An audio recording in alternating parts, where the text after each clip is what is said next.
Per paskutinės kelias dienas praktiškai šioje vietoje buvo priparkuotas, kaip ir šitas prabangus Mercedesas, Rolls Royce'as, Ferrari iš Baltarusijos. Ir ką daryti su tokių prabangių automobilių šeimininkais, kurie nepaiso kelių taisyklių ir kurie galvoja, kad jie turi teisių per daug. Matyt, tankas yra geriausia priemonė.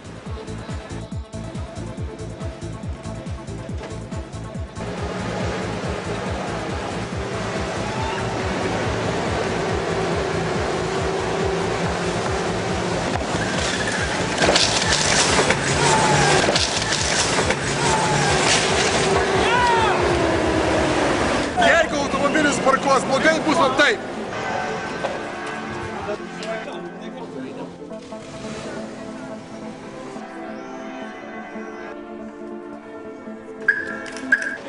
Sveiki, kitą kartą laikykitės kelių taisyklių.